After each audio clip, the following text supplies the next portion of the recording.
Coming up after the break, presenters Jonathan Ross and Russell Brand face investigation by their bosses and the government's broadcasting watchdog. But did they also break the law? Do you owe more on your house than it's worth and face repossession? The Bank of England has a worrying warning. All of that and the rest of the news after the break.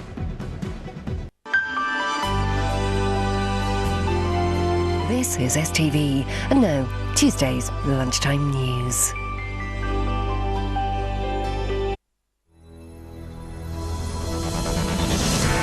Under investigation. Ofcom launches an inquiry into Russell Brand and Jonathan Ross's crude phone call that sparked thousands of complaints.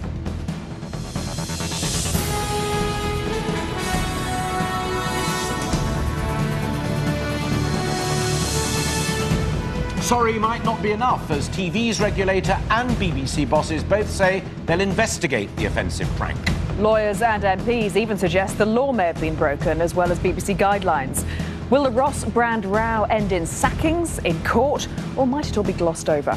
Also this lunchtime. The haves and have-nots. BP announced a huge jump in profits, but repossessions soar by more than 70% and house prices fall further. A verdict is due in the trial of the man accused of murdering British student Meredith Kercher in Italy. And the neo-Nazis accused of plotting to assassinate Democrat presidential hopeful Barack Obama. That's not who America is. That's not what our future is.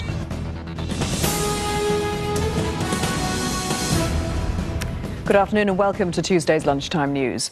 Juvenile, yes. Cruel and offensive, many thought so. But now with the BBC and the regulator Ofcom launching investigations into the prank calls made by Jonathan Ross and Russell Brand, it seems a simple apology will not be enough. BBC's under mounting pressure this lunchtime to sack two of its highest-profile presenters, or at least take them off the air. MPs and media groups have joined nearly 5,000 licence fee payers in complaining about the calls. Questions are also being asked about the way programme content at the corporation is checked. There's growing outrage that the public money, which funds Jonathan Ross's £18 million contract and Russell Brand's lucrative deal as well, could have been spent on a broadcast in which the pair left repeated messages on the answer phone of Fawlty Towers actor Andrew Sachs, falsely claiming Brand had slept with his granddaughter. Both Mr Sachs and his granddaughter, Georgina Bailey, who's 23, are said to be upset and distressed, but so far no criminal charges have been pressed. Paul Davis reports on the prank which backfired spectacularly. You're going to resign, Mr. Brand? Hare Krishna. Hare Krishna. He has apologised, but is that going to be enough? The BBC and those who determine what is and what is not acceptable to broadcast on British television are now carrying out investigations. And one national newspaper and several MPs have already reached their own verdicts, saying Russell Brand and Jonathan Ross should be taken off air. I said some things I didn't avoid, like I had sex with your granddaughter. This was part of a series of messages left on the answer phone of actor Andrew Sachs and later broadcast on Radio 2. Andrew Sachs' granddaughter is the singer and aspiring model Georgina Bailey. There's no suggestion the comedian's comments are anything more than bad jokes in bad taste, but do they break the broadcasting code? Ofcom investigators will look at this rule, which says unsolicited wind-up calls need the victim's consent before they can be broadcast. And two overriding principles that say infringements of privacy must be warranted, and broadcasters must ensure that material that may cause offence is justified. Well, the Ofcom code covers things like fairness, invasions of privacy and offence. And I think that this is really, they've been caught bang to rights on all three. Both presenters have now apologised, and so has the BBC. But in the eyes of many, that does not appear to be enough to end the matter. Paul Davis, ITV News. Well, we're joined now by the former editor of The Sun, broadcaster Kelvin Mackenzie, who's also former chief executive of the radio station TalkSport. Kelvin, I mean, what's your view on this? Is it more sinister than just a silly prank that's gone a bit wrong? Well, it defines two things about the BBC. It doesn't face the issues a commercial broadcaster faces. It gets £3 billion and their job between January and December is to spend it. They are into talent management. They have no more idea than the man on the moon how to actually control their executives. In this case, there was a 25-year-old kid was the producer. What does a 25-year-old know against a 48-year-old experienced Jonathan Ross or a top-of-his-game comedian like Russell Brand? They're going to run rings round him. So, first of all, why was a 25-year-old put in charge of this show? Secondly, who was the senior editorial figure that said this kind of thing could go out? This was a pre-record. I mean, this is live, right? If I decide to say I'm ridiculous, there's nothing you can do. They knew about this for 36 hours. And why is it the BBC now say they're trying to get to the bottom of it? This happened 10 days ago, right? How long does it take? You call the guy in, what happened? It's all over. The whole thing wouldn't take an hour. What it proves is that the Director General is not running the show, right, and presumably doesn't want to. And more importantly, there is no form of self-regulation within the BBC. The BBC have this thing called BBC Trust, run by a Sir Michael somebody. Who cares, right? Because nobody takes any notice of him. They wouldn't know what to do. They are absolutely hopeless. And I'm afraid what it really exposes is what really goes on at the top of the BBC. As long as the talent are happy, we've got lots of money, your viewers' money, and actually our job is to spend it. Whether they insult people is of no consequence. But the one thing that could cut through all of that would be Ofcom, which is an organisation that exists, has real statutory powers. Whatever you say about Mark Thompson and the rest of the BBC managers, the Ofcom can blow a big whistle. Yes, they could do. I hope they do, and I also hope that they actually begin to regulate the BBC. And then the BBC would then fall under the same rather not particularly strong regulatory issues that you guys face, but that everybody in the commercial world faces. At the moment, they're a sort of a dinosaur. They're having a great time. They don't care. I hope they've overstepped the mark so something happens to them. There have been suggestions that this could be actually a criminal situation, not just a regulatory situation. Do you think that's likely that anybody will take it that far? I don't believe it'll end up end up in the courts, if that's what you mean. No, I don't. And also, the other bizarre issue to all this is that no matter what penalties are now handed out to Ross and co, actually, I think they come out actually commercially more valuable. That's how ridiculous it is. Very showbiz. Calvin Mackenzie, thank you very much indeed. The credit crunch threatens to sink over 1 million homeowners into negative equity. That's owing more on your home than it's actually worth, according to the Bank of England. The bank says it will happen if house prices continue to fall. Last month, they fell by 2.2%. But for 11,000 people, it was worse even than negative equity. Their homes were repossessed because they simply couldn't keep up with the payments. The bank's latest financial stability report also highlighted banks without enough capital to cope with the crisis. It warns that lenders may face much tougher rules to avoid a rerun of the crisis, which has already cost taxpayers billions as banks were taken over or bailed out. Well, Juliette Bremner's been studying that report and is standing outside an estate agent's in central London. Juliette. Yes, well, whichever way you look at these figures, they make pretty dire reading. As you've just said, house prices in September alone down by 2.2%. They were last at that level in the autumn of 2006. Year on year, that's an 8% drop. And estate agents like this know just how difficult it is. Even if the buyers can get a mortgage, and that is tough at the moment, they don't want to buy property because they think that prices are still on the slide. Today, the Bank of England said worse is to come, that homeowners who find themselves in difficulty are likely to soar over the next 12 months. There are more than 11,000 homes were repossessed in the 3 months up to the end of June. That was a massive 71% increase in the same period last year. And already 500,000 homeowners are in negative equity, which means that they borrowed more than their house is now worth. But frighteningly, that number could rise to 1.2 million if house prices fall by another 15%, which is what the Bank of England thinks they will do. I should say, though, that you are only going to be in trouble if you lose your job or if for some reason you can't pay your mortgage. Otherwise, you should be able to sit tight and hope that prices recover.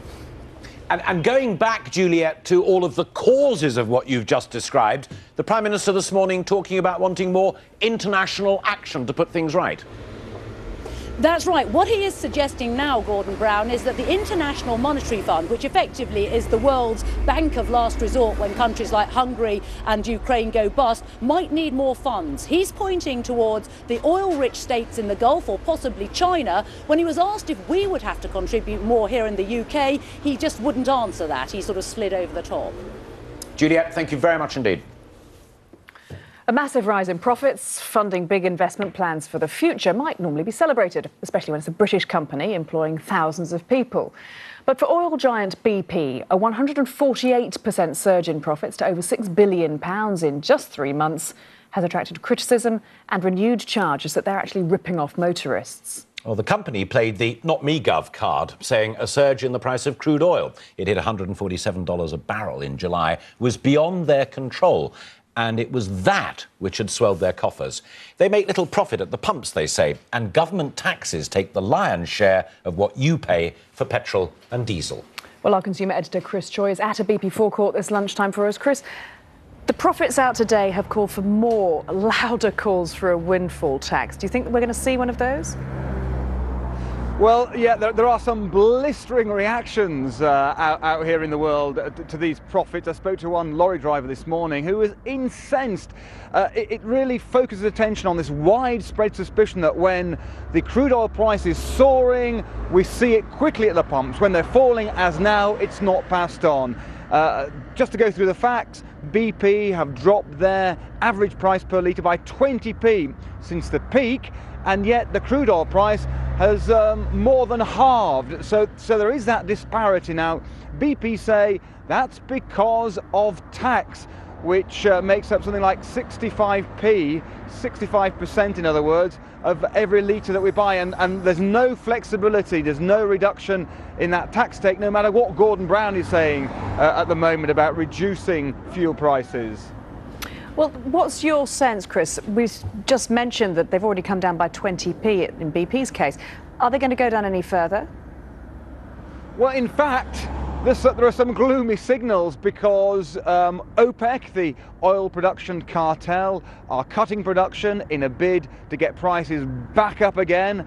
Added to that, there's a second problem, which is that internationally, crude oil is priced in dollars. And at the moment, the pound is weak against the dollar, which once again could have an upward push against prices here on the forecourts. OK, Chris, thank you very much indeed. In Italy, a judge is considering his verdict in the trial of a man accused of murdering a British exchange student. The body of 21-year-old Meredith Kercher was found in her rented flat. Her throat had been slit. Rude Guede is accused of killing her, and Italian authorities will also decide whether Meredith's American flatmate, Amanda Knox, and her boyfriend, Raffaele Solicito, will face a full trial for the murder. From Perugia, our Europe correspondent Robert Moore reports. With Italian justice under intense scrutiny here, the police were taking no chances with their 3 suspects today. They were driven into the court building via a sealed underground car park. But on previous court appearances, we have glimpsed them all. There is Rudy Guede from the Ivory Coast, who admits he was in the house on the fateful night, but says he was in the bathroom when Meredith Kercher was killed. Having gambled with an accelerated trial, his lawyers are now waiting to hear if he will be convicted. And then there's Amanda Knox, the young American woman who prosecutors say cut the throat of her friend and housemate. The third suspect is Raffaele Solicito, the boyfriend of Knox. And the trial for these 2 former friends has not even begun yet.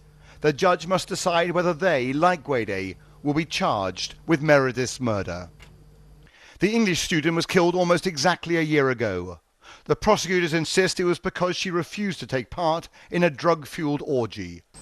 But amid the lurid claims, key forensic evidence is now disputed. Knox and Solicito now claim they were elsewhere at the time of the murder, but forensic experts say their DNA was found on Meredith's bra and on a kitchen knife. But their lawyers insist the police at the scene was so inept that all DNA evidence must be discarded. And in comments leaked by the Italian media, Amanda Knox has denied the accusations. I want to stress the fact that I'm innocent. Meredith was my friend, and I would never have hurt her. We are expecting shortly to hear about Rude Guede's fate. But even if convicted, his lawyers are sure to appeal. For they have long argued that this young African immigrant is being used as a scapegoat, being framed by Amanda Knox and her Italian boyfriend to hide their own involvement in this brutal murder. Robert Moore, ITV News, Perugia. Police in the United States have confirmed the body of a child found in a car in Chicago is that of Julian King, the missing 7-year-old nephew of actress Jennifer Hudson. He'd not been seen since his grandmother and brother were found dead in their home. Jennifer, who shot to fame on American Idol, identified the body. Police have not said how or when he died. At this time, we can confirm that the body located inside the vehicle was the body of 7-year-old Julian King. The vehicle was towed to the Area 5 and remains there for forensic processing. Today, a family and a community are grieving, but we want them to take comfort in knowing that Chicago police and detectives will continue to work around the clock to make sure that justice is served. And still to come on the Lunchtime News, the Obama assassination plot. US detectives arrest 2 men accused of planning a racist killing spree.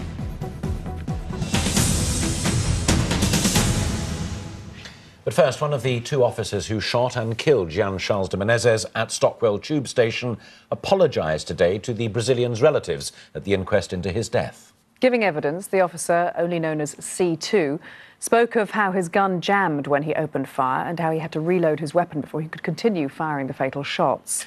Our UK editor Angus Walker is at the inquest. Angus, what else was said in submissions today? Well, that's right. C2, Charlie 2, the code name for this undercover firearms officer, who was one of 2 officers who actually fired fatal shots into the head of Jean-Charles de Menezes, was giving evidence, and he apologised to the family. He said, this is very distressing for me. I completely respect and understand how difficult it is for them, the family. I would like to say I am a father, and that if it were my son, I would be utterly devastated, and I would like to offer my condolences before I describe this thing that happened. He then went on to describe how he shot Jean-Charles de Menezes at very close range and that his gun had jammed. He said, I cleared the stoppage manually and then I carried on firing. He was asked, can you explain why you fired 6 shots? He said, at the time I fired, I believed that I and everybody else was about to die. From my position, and he said, I'm sorry, sir, I must mention this is not pleasant, what I'm about to describe. I couldn't access the brain stem. I couldn't be certain I could achieve instant incapacitation with 1 shot, so I had to make sure that life was extinct. C2 is now being cross-examined by Michael Mansfield, the barrister acting for the de Menezes family, and the inquest continues. Angus, thank you. In other news, MPs are expected to give their support today to what's been dubbed a world-class climate change law. It will make the UK the first country to bring in legally binding targets to cut greenhouse gas emissions. The bill makes a commitment to cutting emissions by 80% by 2050, including reducing emissions from flights and shipping. 4 men accused of terror offences after a series of raids in Birmingham will appear in court today. 3 of the suspects are charged with assisting in the commission of acts of terrorism. A 4th is charged with failure to disclose information relating to an act of terrorism. And a senior civil servant today pleaded guilty to breaching the Official Secrets Act after leaving top-secret documents on a train. Richard Jackson, who was a senior director at the Cabinet Office, left the papers in a carriage as he was commuting to work. Detectives in America have uncovered a plot to assassinate presidential candidate Barack Obama. It is alleged 2 neo-Nazis planned to drive as fast as they could at Mr. Obama, shooting at him as they drove. The pair are then accused of plotting a killing spree targeting a school with predominantly black students. Well, today Barack Obama spoke about the racist plot, saying it was not who America is. Tim Rogers reports. These are the police mugshots of 20-year-old Daniel Cowart and his friend 18-year-old Paul Schlesselman, 2 hometown boys from Tennessee who were, according to federal agents, plotting to commit an appalling series of racially motivated murders in the days preceding the presidential election. Both from the Deep South, it's alleged they were planning to kill 88 people, including 14 African Americans, by beheading. Neighbors said they would never have guessed they were extremists. They live across the street, honest, hard-working, the mother, you say an all-American family. If we had any skinheads in this county, it's a rural county, about 14,000 folks. If we had any skinheads in this it all I was not aware of. Yeah. It's alleged that Barack Obama was an intended target. The men planned to shoot him from their truck. You know, look, I think what's been striking in this campaign is the degree to which these kinds of hate groups have been completely marginalized. That's not who America is. That's not what our future is. What our future is what's reflected in this rally here today. Does it worry you about your own safety? Yeah, I've got the best folks in the world, Secret Service. But the closer he comes to making history, the question and the fear remains. Tim Rogers, ITV News. And starting on News at 10 tonight, Trevor McDonald investigates the truth about race and the battle for the White House.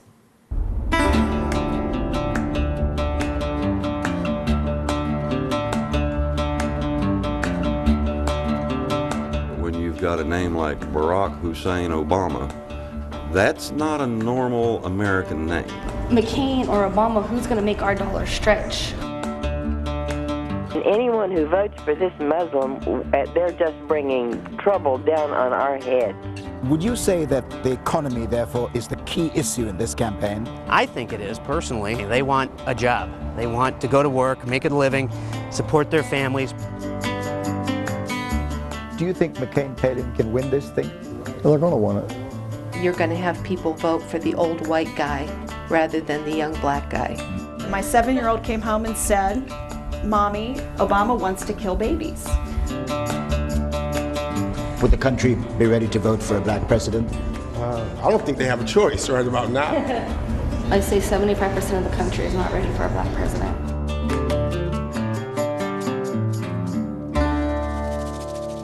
So that's a question of race on tonight's News at 10. A reminder of our main stories now, and the broadcasting watchdog Ofcom has launched an investigation into offensive phone messages left by Jonathan Ross and Russell Brand on the Fawlty Towers actor Andrew Sachs' answer phone. The BBC has launched an internal investigation too. The number of homes being repossessed soared to over 11,000 between May and August, and that's 71% higher than in the same period last year. And there have been renewed calls for a windfall tax on oil companies after BP announced it had made over £6 billion between July and September. That's a 148% increase compared to last year. And that is it from us, but do join Mark and Mary for tonight's ITV Evening News at 6:30. The news where you are follows the national weather, but for now, from both of us, bye-bye. Goodbye.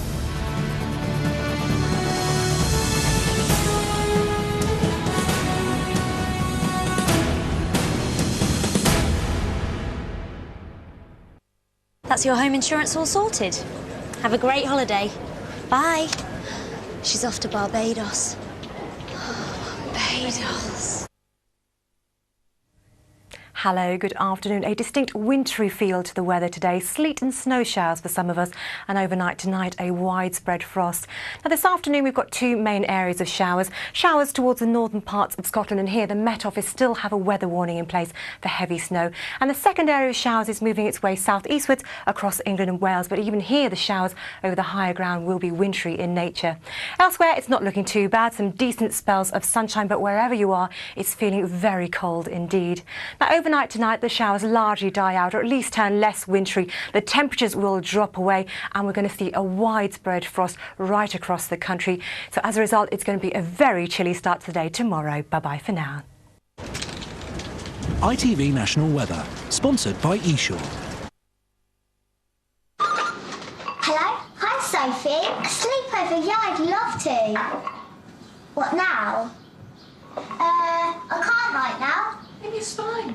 Go. Sophie, I'm helping Mum. Can I come over a bit later? Betty Crocker Delicious Chocolate Fudge Brownie Mix. Betty Crocker. It's homemade, made easy. And you can also try our Cookie Mix range. I could chat all day, but it's only a 10-second ad. Long enough for a better than half price on skin, hair and nails, Mr. Holland. Mr. Barrett. Come to the Ceramic Tile Warehouse and get more for less. Like the fabulous new Credit Crunch range in stock now, or superb natural stone collection. Affordable naturally. where inspiration comes in boxes. Ceramic Tile Warehouse. Scotland has a champion for the hurt, for the unfairly treated at work, for those who have suffered accidents. A local champion who will fight for your claim and maximum compensation with a guarantee of no win, no fee. A champion that is always there for you, whenever you need them. Quantum Claims. Don't settle for less. If your boiler broke down, could you cope without it? Could you afford to spend hours trying to find a local engineer you can trust? If you can't do without your boiler, then Scottish Gas Home Care is something you can't do without. Any work is done by expert engineers, like me. We'll even give your boiler a yearly maintenance check so that it runs smoothly. To find out more about the home care range, call Scottish Gas now on 0800 466 322. Introducing the Microfiber Super Mop from JML, the mop with added cleaning power. The special head has 90,000 ultrafine fibers per square inch and is multi-angled to tackle those awkward nooks and crannies, picking up dust, dirt, grease and spills. And as a special bonus, we're including our new Microfiber Super Mitt, the super absorbent cleaning glove which holds up to 5 times its weight in water. Get your Microfiber Super Mop with bonus Super Mitt for only $9.99 from Woolworths Focus, Homebase, Robert Dias and Asda right now. Super Strikes, the new official trading card game of the Scottish Premier League. 276 cards to collect, including rare foil player cards to power up your pack. Kick off your collection with a starter pack crammed full of goodies, a massive 22-page collector's binder, an awesome game board and rule sheet, plus 24 starter game cards. Super Strikes, in stores now. The Scottish Sun is bringing every reader a free MP3 player to celebrate the release of Quantum of Solace. Offer continues all this week, exclusively in the Scottish Sun. Is your car insurance due? Have you found a good deal yet? Relax. Every day, loads of people go to elephant.co.uk for cheaper car insurance. Not only could Bob here save on his car insurance, but he gets loads of great benefits, like a courtesy car at no extra cost. And you can get a quote in minutes. For great value car insurance, click on elephant.co.uk. Seriously good car insurance.